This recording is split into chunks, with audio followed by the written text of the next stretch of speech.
Okay, let me play a little devil's advocate here. I definitely don't like this woman, but I'm going to just speak on behalf of people who are foreign born, especially people who come from cultural backgrounds where the parents don't really give a shit about names and understand the importance of naming your kids something that's easy to spell. If you come from a different type of background where unusual names is kind of popular, individual names have to do with either your religion, your identity, your group, then you know that changing your name to something that's easier for people, especially YT Americans, especially YT conservative Americans, is a definite necessity. In 2024, anyone can Google and just Google and find information on people. It's not that hard. One of the problems I have noted is that most presidential candidates, when they're running, it seems like we can't find anything on them, right? It's almost like the internet gets scrubbed of all their dirt. And then the minute that they get elected, we find out all sorts of details about them that we're like, what in the world? I'm going to give you an example. When Biden was running, I found articles, that were scandalous, but nothing really out there. It wasn't until he became president that I found out his first wife died in a tragic car accident with his child, that he ended up marrying Jill Biden, who, by the way, was married and left her husband for Joe Biden.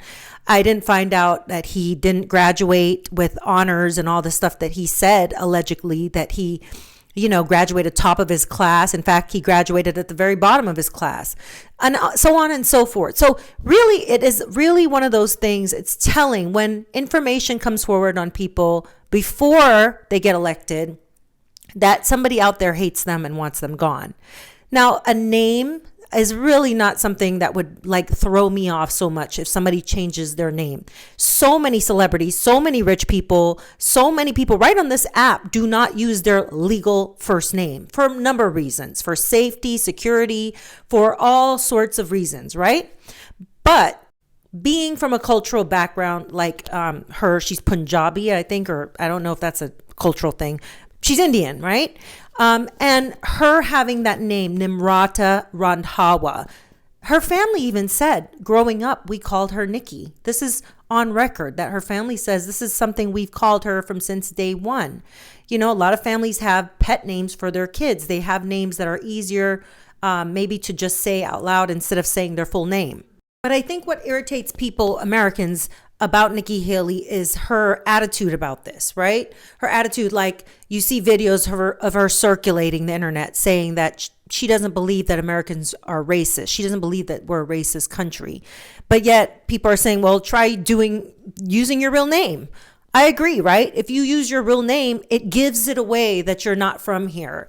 And if you're somebody who's like a Meghan Markle or a Nikki Haley, you're passing. You maybe don't look, I personally, as a woman that's mixed, I could tell people who are mixed, right? There's so many ways to know this person is mixed. But to say that she avoids identity politics, as a Republican woman running for president, it's like, come on, girl, you're only saying that now, right? Because you were called out for having a completely different heritage from what you claimed on your voter registration card as being a white woman, Caucasian. So that is the thing that's driving Americans crazy, is the fact that she claims or purports herself to be a white woman. So which is it? What are you? I think people just want to know. I don't think people really care so much about the name. It's just her misrepresenting herself as a white woman. Right here, I would probably definitely not know that she was Indian, but there are some different pictures that come out and I'm like, yeah, I could tell she's mixed. Here's the thing I feel about Americans. I believe we're actually one of the greatest countries in the sense that we do allow so many people to live in such close proximity to each other. And we do pretty much get along for the most part. If you go to any other country, Japan, China, especially a lot of the Asian countries, you won't find a black person for a long time. You won't find a Mexican.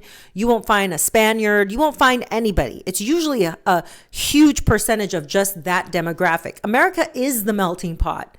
This should be the least important thing that we should be talking about in 2024 elections. We should not even be worrying about, oh my God, she changes her name. I'm more concerned about what the kind of things she's saying right now, talking about raising the retirement age to 70 and all the other viewpoints that she has that are so illogical.